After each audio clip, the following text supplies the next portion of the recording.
Help everyone explore new worlds and ideas. Support your PBS station. The HBI is on the move. Drones. These aerial robots are replacing manned planes. They're revolutionizing warfare by allowing us to see and kill from half a world away. And they're making science fiction a reality. Now, with unprecedented access to drone scientists, engineers, and pilots. Master armed. Nova reveals the technologies that make drones so powerful and the breakthroughs that are leading us into the future. Will drones soon replace even the most sophisticated manned planes and become a part of our everyday lives? It started out as a toy for my dogs to chase. The worry is that we'll have 30,000 drones crisscrossing the sky, accumulating all this information. They generate opposition both overseas and at home. I speak out on behalf of the rule of law. Now, enter a new chapter in aviation history as Nova takes you inside the rise of the drones. 3, 2, 1.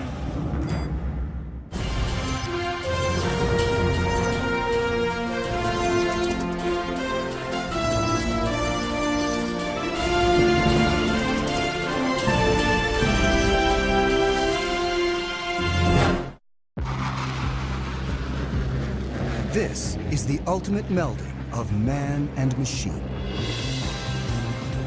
The U.S. has more than 2,300 manned fighter planes. Tiger 2, Dark Star Pictures. And pilots like Matt McDonough have long been our heroes. The best fighter pilots that I've seen are the ones that can make a quick decision when things are happening very quickly. But a revolution is underway as manned planes are replaced by drones. Are we approaching a time when movies like The Terminator become our reality? Oh God, some machines are starting to take over. A time when machines fly, think, and even kill on their own. Drones are aerial robots that carry visual sensors, navigation systems, Target acquired. and sometimes even weapons. They come in all shapes and sizes and go by a variety of names. The United States Air Force uses the term remotely piloted aircraft. They are also known as unmanned aerial vehicles, or as the media likes to call them, drones. Already, the Pentagon relies on a family of more than 10,000 drones, usually to spy, but sometimes to kill.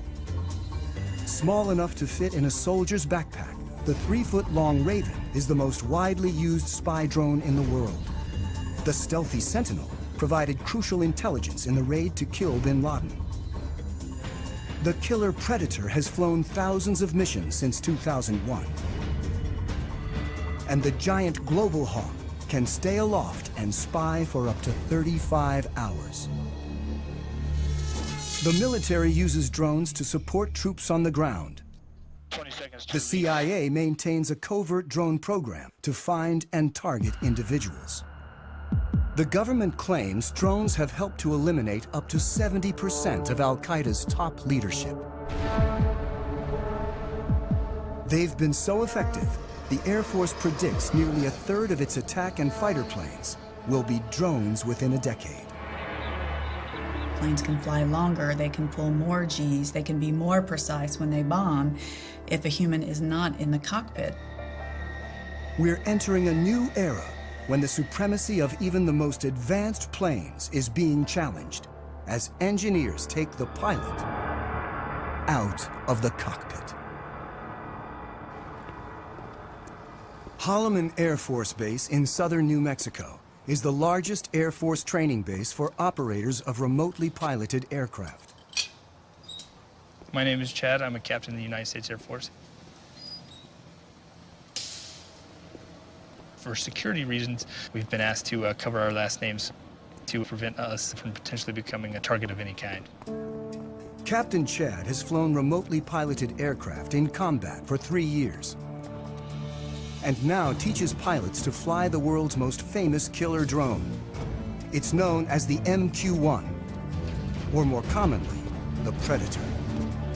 The Predator has changed warfare, but it's just a hint of what's to come. Where we are in terms of unmanned aerial vehicles is about the same place we were with biplanes right after World War I. We are at the very, very early stages of realizing what the potential of unmanned aerial vehicles are. Unlike complex fighter planes that are engineered for speed and agility, the Predator is built for endurance, so it needs to be light and efficient. It's the weight of a pickup truck or so, about 2,000 pounds, and it's balanced pretty evenly on the wheels.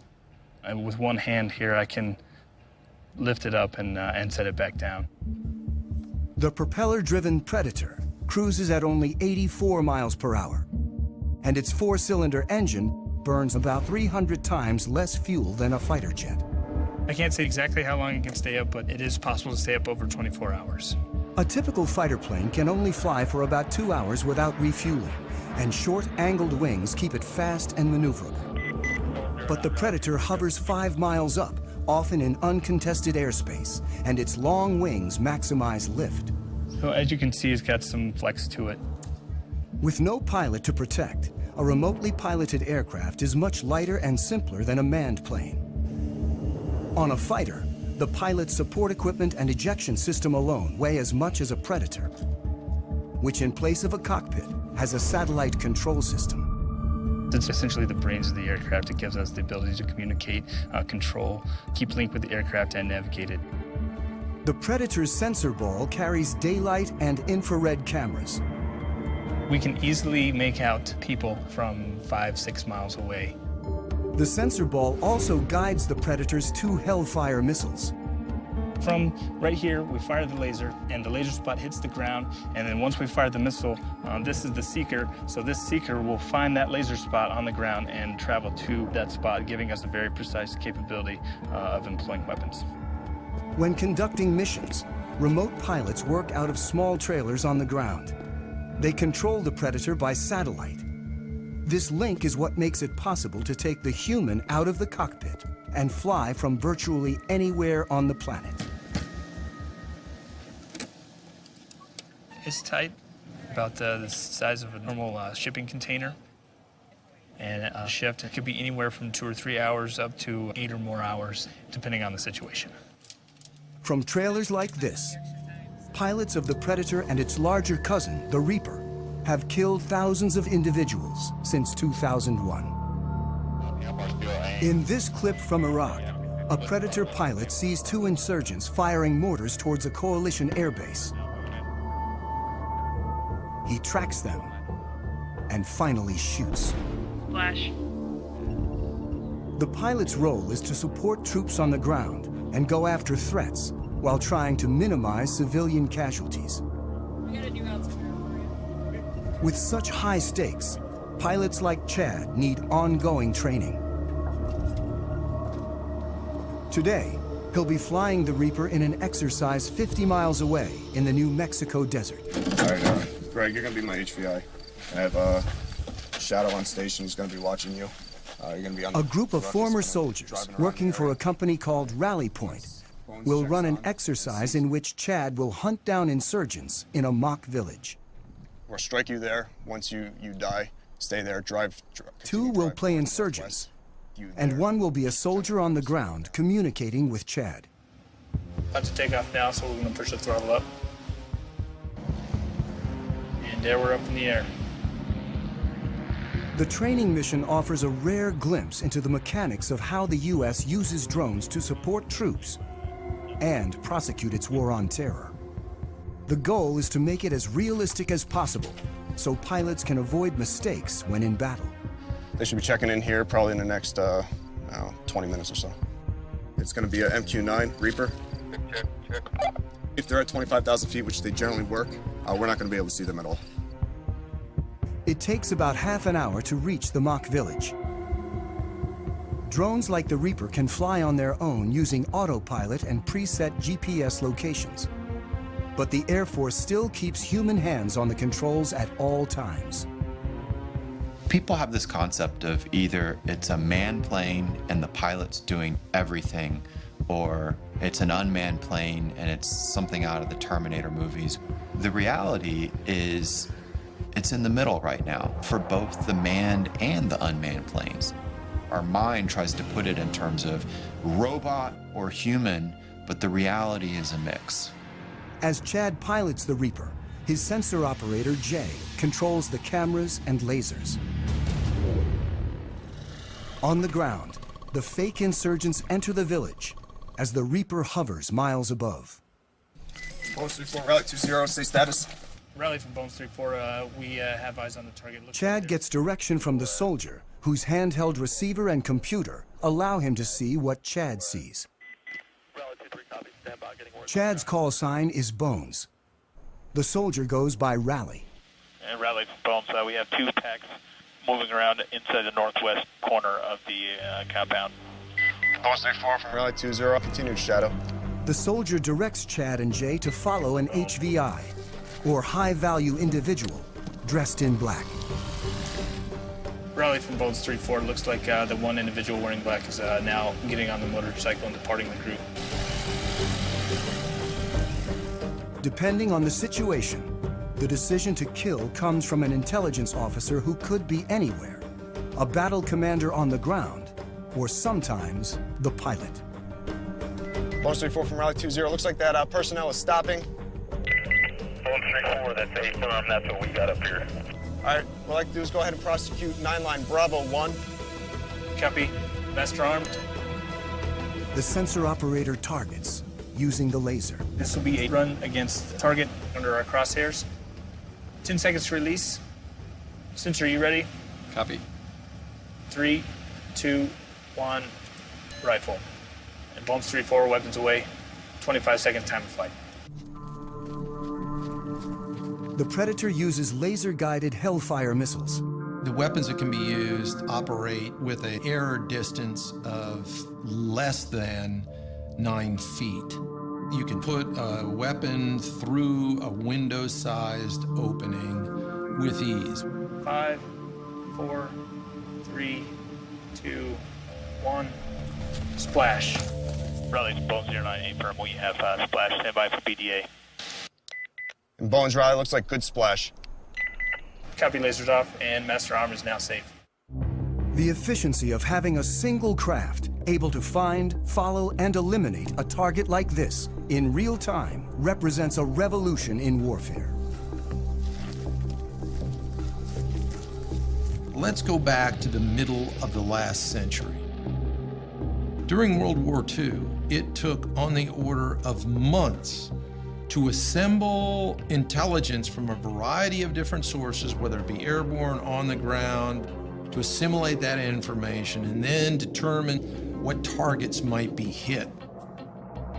Then it took hundreds of aircraft and literally thousands of bombs to go out and attack a target using that information that had been developed over a period of months. Today, with the capabilities all wrapped up into one vehicle, the Predators and the Reapers in particular, you can accomplish that find, fix, finish cycle in a matter of single-digit minutes. Before the Predator, the military had to design separate aircraft for intelligence gathering and attack. Reconnaissance was key, and after World War II, engineers built ultra-sophisticated spy planes. They went faster and higher than ever before to make sure the pilots and the information they gathered didn't fall into enemy hands. The SR-71 was triple sonic. In other words, it go over Mach 3. Max recorded altitude was 85,200 some feet. And there are several of us that have gone higher than that. Pilot Tony Bavacqua is one of a select group of men to fly the SR-71, a titanium spy plane built during the height of the Cold War that could take photos of the ground with 12-inch resolution from 90,000 feet. Literally faster than a rifle bullet. Even missiles were too slow to catch it. I was the first person in the SR-71 to get shot at, and it was over Hanoi. You got an airplane that's going 2,300 miles an hour, and it's very, very difficult to even come close. They figure that the missile exploded about a mile below me, and we're in and out of there in no time. Thank God. The cost of such speed was that the SR-71 needed to be refueled every 2 hours. But there was a slower alternative called the U-2. Bavakwa is one of only 12 pilots to have flown both operationally. I was very proud of being a U-2 pilot because of what we have done and what we're still doing. It's just a magnificent platform, does excellent reconnaissance. Still widely used today, nearly 60 years after its introduction, pilot endurance limits U-2 flight time to 12 hours. It's pretty demanding on their bodies. They have to wear a special high-altitude suit for it, and then it whites them out for a good couple of days. It fatigues them quite a bit to go that high. Manned spy planes are not only limited by human endurance, they also bring the risk of pilot loss. In 1960, Bavakwa's friend, Francis Gary Powers, was shot down while flying a U-2 over the Soviet Union. It was a propaganda field day for the Russians. Powers' cover story was that he was on a meteorological flight. Frank Powers tried to say it was a weather flight, but there was miles of film. And so it was easy to discern what he was doing. Khrushchev denounced the United States with every epithet in his vocabulary. He summarily rejected all attempts of the West at reconciliation. Powers was imprisoned in Russia for more than 2 years, creating a major international incident and clearly demonstrating the need for unmanned spy planes.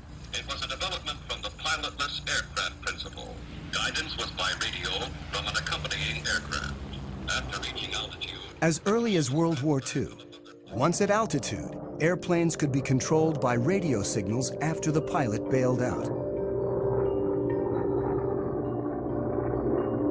But for decades afterwards, before GPS, drones were limited by primitive autopilots and navigation systems.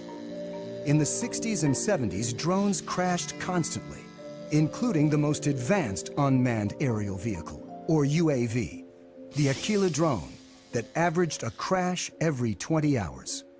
It was a small propeller drone that would fly over the battlefield and gather information and beam it back to you. The problem is, back in the 70s, the technology wasn't ready yet. It was a $1 billion program by the time they got just a couple prototypes. I was frustrated that the U.S. could not make UAVs really work. Abe Karam is the father of the Predator. This is one of 2 small UAVs built in my garage between 1980 and 1983. I was borrowing $18,000 a year from family. That's all we had. Everything was built with the lowest possible technology. We were trying to show that if you design the best you can, then you are going to get performance by design. On his first prototype, the Albatross, Karam placed the engine and propeller in the rear so they wouldn't interfere with the delicate sensors up front. And the inverted tail is also still visible on its famous descendant. Down-deflected tails are there to protect the prop, so when it tilts back, it's hitting the skids and not hitting the propeller. An ex-fighter jet engineer, today Karam designs and builds planes at his company in California. In the 70s, when he started working on drones, he realized that without a pilot in the seat, a whole new world of design possibilities opened up. Other unmanned aerial vehicles of the time were still too closely modeled on manned aircraft. I said, I don't like what I see. I'm not going to take the engine, and I'm not taking the prop, I'm not taking the landing gear, I'm not taking the computer. Karam believed that efficiency and lightness were the key to creating an affordable, high-endurance UAV. So first, he gave his craft long wings to prioritize lift over speed. When you want to be efficient, you want to be like the soaring birds, very long span wings. The albatross is the best gliding bird, is 20 times more span than the cord. And my albatross The UAV Albatross was close to that. Karam built the Albatross from scratch in his garage. He modified a go-kart engine to burn only 1/10 of a gallon of fuel an hour, and Albatross soon evolved into Amber, a 15-foot-long, 28-foot span UAV with 38-hour endurance. Karam relied on seed money from DARPA, the Defense Advanced Research Projects Agency. Its early investments in artificial intelligence and other technologies led to countless civilian uses and made modern UAVs possible. In the 1970s and 1980s, with significant DARPA impetus and some DARPA funding, a variety of new technologies emerged, including the Global Positioning System, long-range data links, lightweight computer equipment, and composite materials, as well as satellite communications and digital flight controls. The Albatross, the Amber, were the harbingers of the modern era of UAVs. We were a total team of 3 people, and we proved a lot of what we wanted to prove. Secretary of the Navy and the head of DARPA, they said, okay, you fly 500 hours, how many are you going to crash? We ended up not crashing any in the 500 hours we did for the military. Karam's Amber prototype never went into full production. But after a number of incarnations, by the mid-90s, his design became known as the Predator. Do not handle the missile by the strakes, wings, fins, seeker head, rocket motor, nozzle seal, umbilical connector housing during loading to prevent damage to equipment and or injured personnel. My UAVs were not meant to be armed. It was really built for the Cold War, when we had the big tactical challenge with so much artillery on their side, so much artillery on our side. Ready? With 2 large armies facing off, UAVs could be used for espionage, but not attack. Then, after 9/11, America started targeting individuals. Now we are fighting non-state enemies, so it starts making sense to arm the UAV, which is not my intention in the beginning.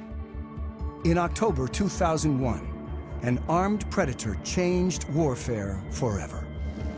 I was the commander of the air operations against Afghanistan, where we actually used, for the first time, a weapon off the MQ-1 Predator. The advantages were enormous, order of magnitude beyond where remotely piloted vehicles had been just 10 years prior in Desert Storm. Since this initial strike, drones have proven so effective that the Air Force is now training more remote pilots than manned fighter and bomber pilots combined. So, playing on the scenario? At Holloman Air Force Base in New Mexico, instructor Major Jason teaches this new generation of pilots. Adam 03, loud and clear. The stakes are high when operational, so they begin on video simulators. He invents practice scenarios programmed using Xbox video game controllers. Adam 09 from Viking 01, you're cleared hot. Stuff that we can't do in the real plane, I can do anything here, because the world's whatever I want it to be. 3, 2, 1, rifle. It's a controlled environment, and we want them to learn here, so that way when they do go operational, you know, they've already made all those mistakes. Pilot, it doesn't look like I ever turned the laser on, so I don't know where the missile went. How did that happen? If that would have happened in real world, that'd be a really, really bad day. Unlike fighter pilots who train for a minimum of 2 years, remote pilots learn to fly their increasingly automated drones in less than 1. The FAA did a study recently that showed that pilots with real flight experience in manned aircraft are actually worse UAV pilots than those that have no flight experience and really come in off the street. You actually bring in a skill set that you don't need and a set of expectancies that you shouldn't have when you're flying a UAV if you came from a manned aircraft. So the Air Force is taking officers off the street with no flight training and putting them through the program, and they've been very successful. They come here, they never went to pilot training like I did. They're here for a few months and then they have to go operational, so it happens real fast. Adam 09, rifle, time of flight, 15 seconds. And when pilots go operational, despite being half a world away from the action, it all feels very real. Adam from Viking 01, copy splash. It's not like a video game at all. There's no reset button, there's no, there's no turning it off. In real strikes, like this one in Iraq, technology actually allows drone pilots to see more than manned pilots ever have. Because we have such a long loiter time, there's potential to have eyes on the target that we are going to blow up for hours ahead of time.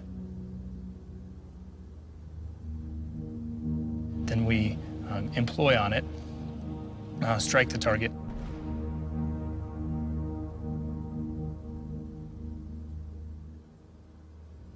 And then stick around for another few hours to watch what happens afterwards. You have to stay there and then stay plugged in and stay focused on the destruction that you just caused from your aircraft. In 2012 alone, the U.S. carried out hundreds of drone strikes across 4 countries. Afghanistan is the only publicly authorized war, while strikes in Pakistan, Somalia, and Yemen are covert CIA operations performed without putting American lives on the line. The technology has enabled us to set aside some of the risk factors of sending a pilot in harm's way. So it's meant that we've conducted a lot more strikes that would have been more problematic if we were using manned systems. The U.S. claims drones have decimated al-Qaeda's top leadership while causing limited civilian casualties. But the facts are hard to come by. We know fairly well how many strikes are occurring. What we don't know is the details, who the targets were, whether they were actually eliminated, or whether some other people were killed, because verification is very difficult. There are no fully reliable counts of civilian deaths, but some critics claim that as many as 30% of those killed in the broader drone wars are civilians, and that the strikes turn people against the U.S. and violate international law. After more than 10 years of attacks, the U.S. officially acknowledged its use of drones to target al-Qaeda members in April 2012, when presidential advisor John Brennan gave a speech. The United States government conducts targeted strikes against specific al-Qaeda terrorists, sometimes using remotely piloted aircraft, often referred to publicly as drones. He was met with a strong reaction. Hundreds of innocent people we are killing with our drone strikes in Pakistan and in Yemen and Somalia. They deserve an apology from you, Mr. Brennan. I speak out on behalf of the Constitution, on behalf of the rule of law. I love the rule of law. I love my country. You are making us less safe by killing so many innocent people around the world. Shame on you. Thank you. It's very critical that the U.S. public understand what is happening with the use of this technology, because it is being done in the name of the United States. Drone technology enables America to strike virtually anyone, anywhere with ease, regardless of national boundaries. We've seen this deep controversy that surrounds these strikes into places like Pakistan or Yemen or Somalia, and a whole new series of questions for international law. The fact that you're not flying a human being across a national boundary still makes it an invasion of a country. We've entered an era where we are conducting an array of operations using unmanned systems that in a previous generation we would have called war, and we would have treated like war. When you're conducting more than 300 airstrikes into a country, you're conducting the equivalent of at least an air war campaign, but we don't call it that now. Drones can strike with pinpoint precision, but their visual sensors are limited in ways that can lead pilots to make mistakes. As they stand now, the limitations they have with the Predator is not being able for the pilot to look around and see what's going on. When the operator zooms in to see detail, it's like looking through a soda straw, and the pilot loses the broader picture. These individual little small sensor balls could generally see only a very small area on the Earth, even if you're up at 20,000 feet. I can't look out and see that maybe there's something else going on outside and around me.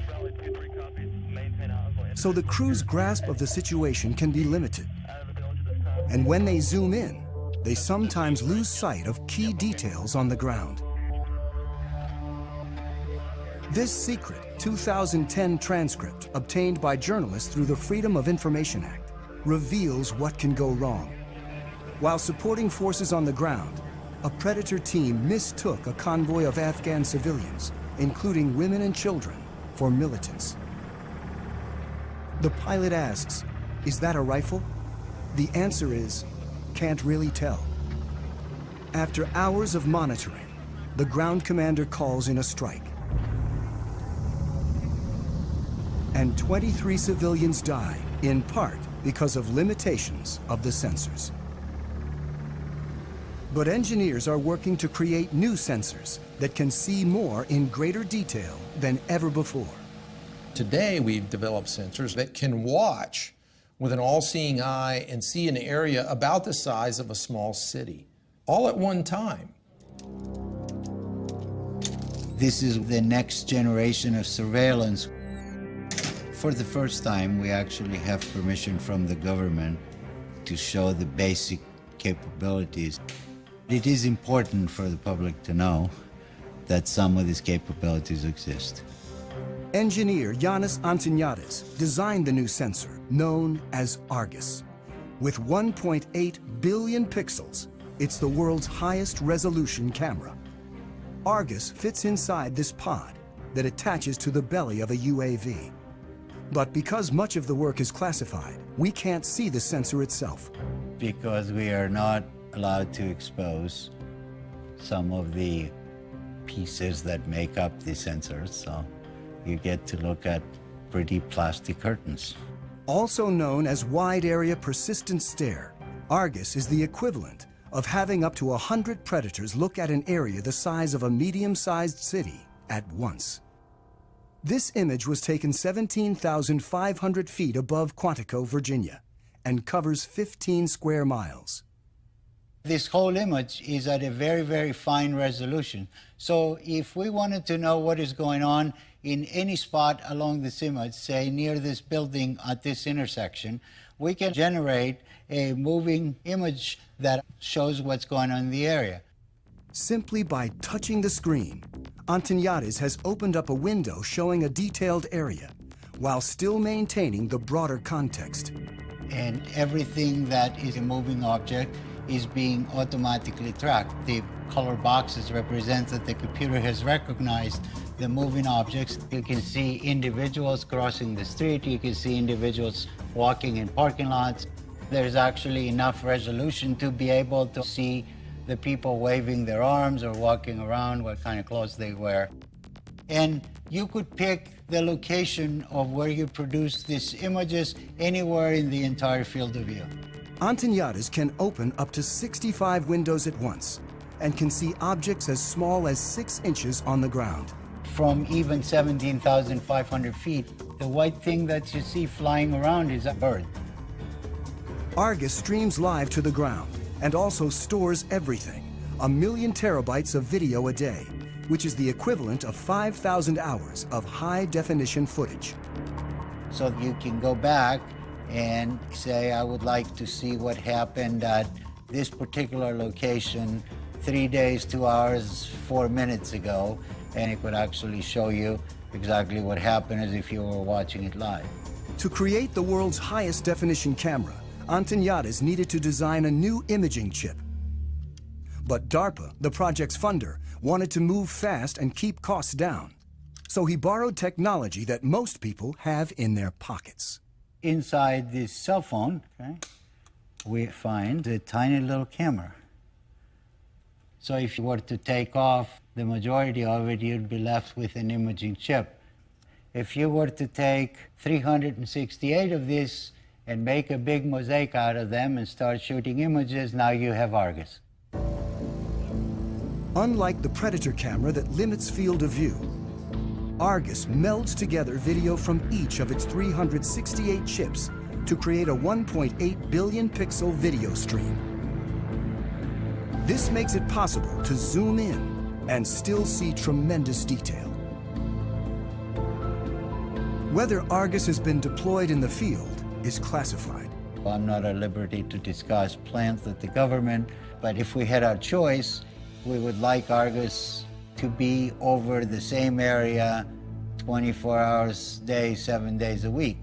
That's not very easily achievable with manned platforms. This is where UAVs come in, and they're absolutely the perfect platform. Argus may be mounted on an armed UAV like the Predator, a long-range platform like the giant Global Hawk, or a development craft called the Solar Eagle that may someday stay aloft for years at a time. The U.S. Air Force right now has the ability to archive every single video that comes off of every single UAV. We're moving to an increasingly electronic society where our movements are going to be tracked. While technologies like Argus are expanding the reconnaissance power of UAVs, unmanned aircraft remain vulnerable in other ways. The Air Force's large drones still crash more often than manned planes. The $100 million Global Hawk is nearly 3 times more likely to crash than the U-2 it was designed to replace. Even if there's no pilot to lose, when a drone goes down, it can still be a problem. It doesn't take a thermonuclear brain surgeon to figure out that if you are operating a highly advanced, technologically capable system, that you'd prefer not for it to fall into adversary hands. In 2011, an American spy drone, the RQ-170 Sentinel, was lost over Iran. There was a problem with the aircraft, and it landed in an area it shouldn't have landed in, and that's about all I'm going to say. The Iranians claim they hacked into the drone's control system and took over the craft. And in theory, it is possible to take over any computerized system. You could never call up Maverick in his F-14 if the movie's, Top Gun, and you say, Maverick, talk to me, Goose. Recode all American jets as Russian jets. Tom Cruise would have, laughed his weird cackle and said, no way, man. With a computer, you can do that. Either jam it or even more so, co-opt its operations. And it's a whole new era in war. Opens up a lot of new possibilities and, of course, huge new dangers to think about. Why the Sentinel went down remains classified. But experts point out that drones often crash for very basic reasons. UAVs sometimes aren't that smart. Their self-diagnosis isn't all that smart. And by the time they have a problem, it's too late. You lose the link, lose power, and you're gone. Control can be lost for a number of reasons. When Reaper pilot Chad simply banks too sharply, he loses the satellite link. Uh-oh. The picture freezes, and he's momentarily flying blind. That was me turning. He quickly levels the craft and restores the link. I was turning aggressively, and it had trouble keeping up the satellite link. There is a degree of vulnerability involved with remotely piloted aircraft that have a command link, or they're actually operated by operators, that you can overcome by having a human in the cockpit. Dark Star, football. If for some reason I all of a sudden hear an increase in airspeed, I start to feel a roll, and I'm not intending for that to happen, well, something is going wrong, and I now need to make sure that I'm doing what I need to be doing. Unlike manned planes, drones depend on control links that can be lost, or potentially, as may have happened with the Sentinel, even taken over by the enemy. But what if a craft could operate on its own, free of any links, and even make its own decisions? In a lab at the University of Pennsylvania, Vijay Kumar is funded in part by the military to create autonomous drones that don't need external links and, like us, can sense their environment. What you see on this robot are these two chips here, which are essentially rate gyroscopes. These play the same role as the semicircular canals in the human body located near the ears, which essentially tell us orientation. So the rate gyroscopes that are on board can actually measure these angular velocities at thousands of times a second. This chip here is the accelerometer, and this allows the robot to sense accelerations in the lateral direction. So these are analogs to the otolith organs that measure acceleration in the human head. When a human pilot feels an unexpected change in acceleration, he knows to adjust the aircraft. And the robots do exactly the same thing. The sensors adjust the craft by changing the relative velocities of the rotors and allow the drones to follow a leader with precision. A fundamental problem in coordinating multiple robots is the ability to maintain formations. What a robot has to do is determine where its neighbors are and figure out what the relative position is, and then monitor that relative separation very carefully. You only need to tell one robot how to move, and the other robots essentially maintain formation by just keeping a specified relative distance. In the figure eight, they come within inches of each other, so they have to combat aerodynamic effects from their neighbors, and they have to have very, very precise control. And all that is done autonomously. The precision of the robots allows them to do some things more quickly and accurately than human pilots can, like predict the movement and the shape of an object and adjust accordingly. In terms of acrobatics, I think it'll be hard to beat what a robot can do. The neuromuscular system in the human body, there may be delays of the order of 80 milliseconds to 200 milliseconds before you actually take an action in response to what you see. Well, robots have this unfair advantage. They can do these computations hundreds of times a second. So your delays are of the order of a millisecond and perhaps even less. In the lab, the drones communicate with a central computer that uses motion capture, an optical system that tracks silver reflective markers on the robots and tells them where they are at all times. But soon it may be possible to cut the cord. And they've already developed another autonomous drone that can go anywhere on its own. The holy grail is to do all of this without any kind of external sensing, without GPS. And in principle, we can do it. These bigger robots actually rely on observations of external features to tell them where they are in the environment. This drone carries a laser rangefinder that determines distance to obstacles and a depth camera that reveals 3D information about the surroundings. They carry on board the processing power, the sensors that are necessary to look at the environment, to reason about the environment. So they can take their relative location and the location of the features to build a three-dimensional map. Well, I'd like to see this technology being used for humanitarian purposes. Imagine there's a 911 call from the building. I think we'll soon have the technology that enables, let's say, 20 UAVs to just swoop through the building and within a minute find out who's in each room and then communicate that to firefighters who are waiting outside. But any technology that you develop, there are always people who are going to use it in ways that the designer never intended them to be used. And the key components of drone technology are already available to virtually anyone. Over there. I got into the hobby about 4 years ago. It started out as a toy for my dogs to chase. I'm pretty obsessed with the hobby. I'm currently single, have been for 30 years. No kids. I just live here with my 3 dogs, and I get to spend nearly every night and every weekend working on these things. Corey Brixon of Orange County, California, is one of tens of thousands of drone hobbyists across the country. The basic quadcopter is about $500, which is the frame, the motors, the speed controllers, the electronics that you need. This is actually the GPS sensor, and that's sending the signals out to the satellites. The cameras, as small as they are, they're high-definition footage. Like the Predator, Corey's quadrotor has a programmable autopilot that uses GPS to navigate.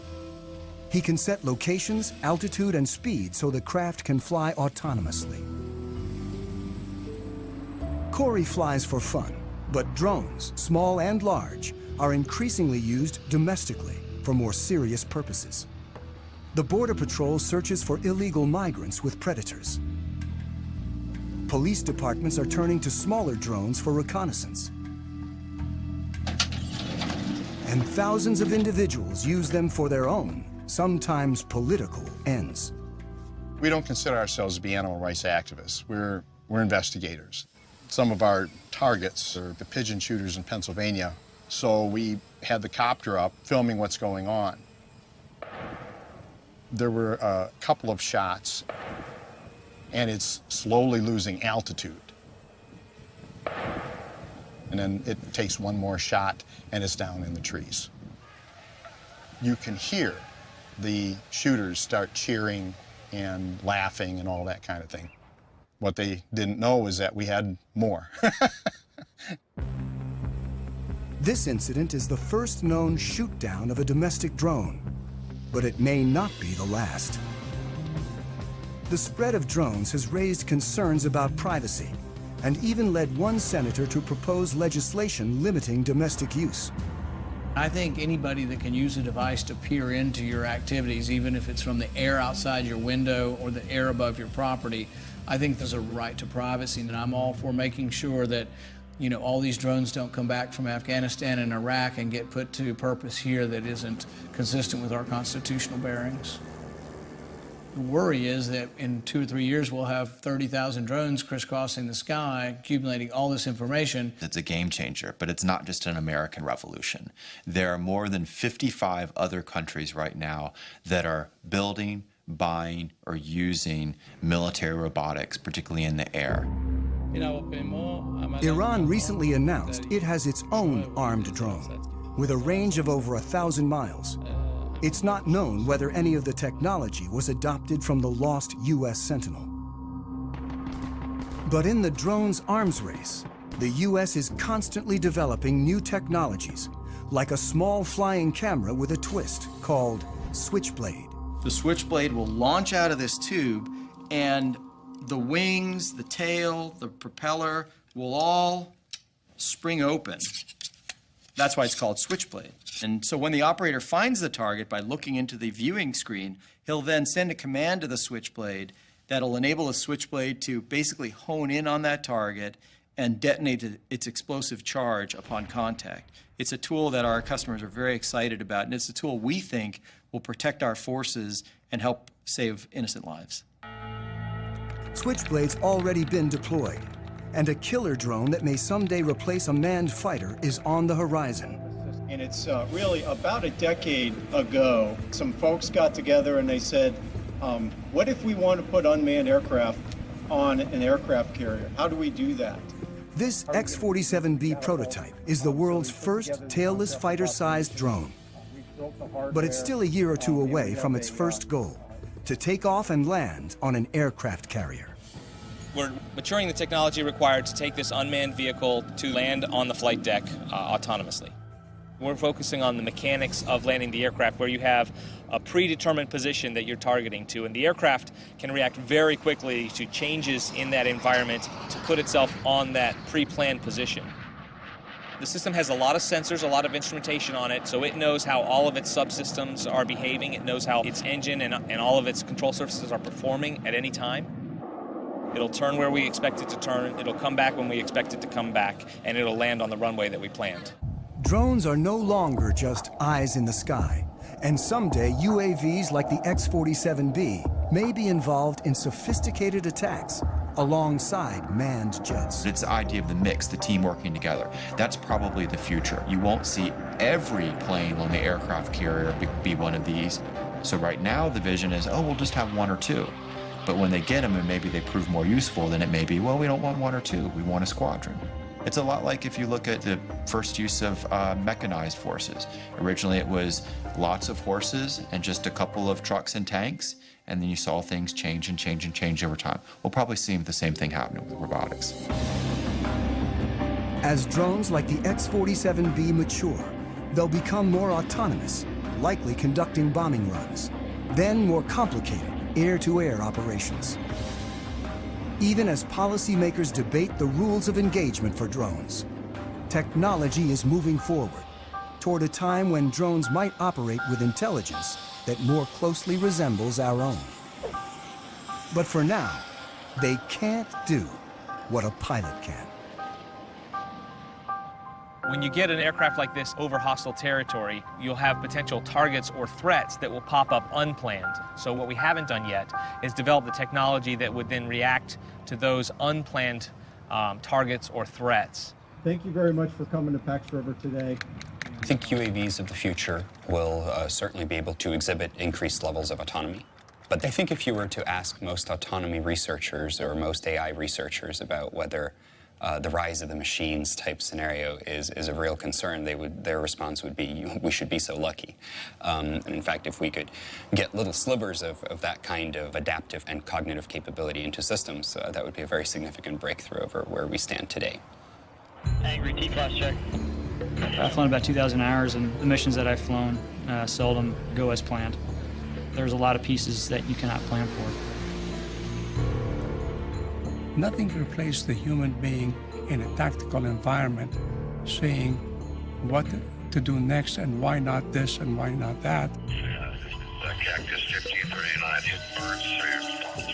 An Airbus 320 with 150 passengers goes into a flock of Canadian geese and needing to land. I can't do it. I'm going on the Hudson. You want to be in a robotic 320 in that situation? Or do you want Sullenberger to land you? Because you can't anticipate everything. This ability to respond to the unknown may be the final hurdle if drones are ever to fully replace manned planes and start making decisions on their own. I think we're far, but let me say, I am the last guy who says, impossible. As human ambition drives innovation forward, the only thing that's certain is that the Predator and other drones of today are nothing compared with what's to come. Ultimately, DARPA's mission is the creation and prevention of strategic surprise. So if we are successful, we will all be surprised. Historically, you look at when the Wright brothers first flew in 1903. 100 years later, we were actually flying remotely piloted aircraft. So we're kind of on the ground floor now. There's nowhere to go but up.